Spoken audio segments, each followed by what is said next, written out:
మేడారం జాతర సందర్భంగా చోటు చేసుకున్న ఘటనపై రాష్ట్ర రాజకీయాల్లో చర్చ కొనసాగుతోంది. జాతరలో కోవా బన్ను విక్రయించిన వలి అనే వ్యక్తితో ఓ యూట్యూబర్ అనుచితంగా ప్రవర్తించిన వీడియో సోషల్ మీడియాలో వైరల్ కావడంతో పెద్ద ఎత్తున విమర్శలు వచ్చాయి. ఈ ఘటనలో వలికి అనేక మంది మద్దతుగా నిలిచారు. సాధారణ జీవనోపాధి కోసం వ్యాపారం చేస్తున్న వ్యక్తిని టార్గెట్ చేయడం సరికాదు అని నెటిజన్లు అభిప్రాయపడ్డారు. తాజాగా ఈ ఘటనపై ఏపీ మంత్రి లోకేష్ స్పందించారు. వలి మీరు ఇలాంటివి భరించాల్సి రావడం బాధాకరం. తెలుగు సమాజంలో సామరస్యం, గౌరవం, సోదరభావం తప్ప మతపరమైన విద్వేషాలకు చోటు లేదు. మిమ్మల్ని త్వరలో కలిసి కోవా బన్ను టేస్ట్ చేస్తా అని మంత్రి లోకేష్ అన్నారు. ఇక ఇప్పటికే పరిటాల శ్రీరామ్, బైరెడ్డి శబరి వంటి టీడీపీ నేతలు కూడా వలికి సపోర్ట్ చేశారు. కోవా బన్ను వ్యాపారి వలికి సంఘీభావం తెలుపుతూ ట్వీట్ చేశారు. ఆకలికి కులం ఉండదని, ఆత్మగౌరవానికి మతం అనేది ఉండదని, అలాగే కష్టానికి పార్టీ రంగు ఉండకూడదు అంటూ వలికి మద్దతుగా నిలిచారు. ఒక వ్యక్తిని టార్గెట్ చేయడం సులువే అని, కానీ ఆ వ్యక్తి బాధను చూడడం, సాయం చేసేందుకు చాలా ధైర్యం కావాలంటూ ట్వీట్ చేశారు.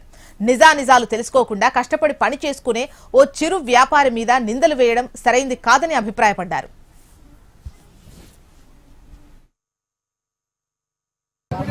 సమ్మక్క సార్ వ్యాపారం పెట్టాను సార్. నా పేరు అడిగినా సార్, నేను చెప్పినా సార్, ఒలి చెప్పినా సార్. నేను చెప్పింటే బండ్కి ఎక్స్పెక్ట్ అవుతుంది సార్.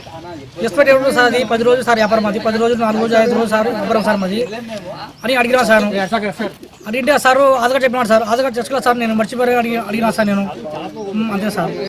దాంట్లో పాలు చక్కెర వ్యాపారం సార్ చెప్పేది సార్. మేము ఇది ఇప్పుడు ఇష్టమైనా, ఘోరమైనా, పిల్ల పండుగ యాడైనా అమ్ముతాం. ఈ ఖబర్ సార్ అమ్మేది సార్ మేము.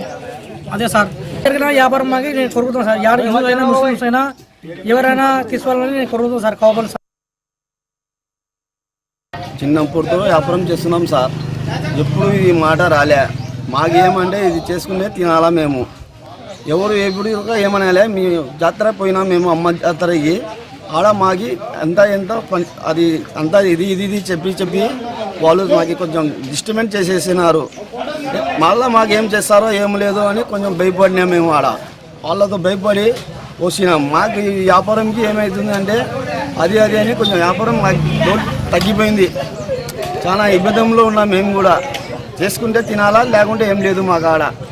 ఏమంటే ఇప్పుడు కడుపు పుట్టకి చిన్న పిల్లలు ఉన్నారు. మాకు ఏం చేయాలంటే మాకు ఏం అర్థం కాకుంది.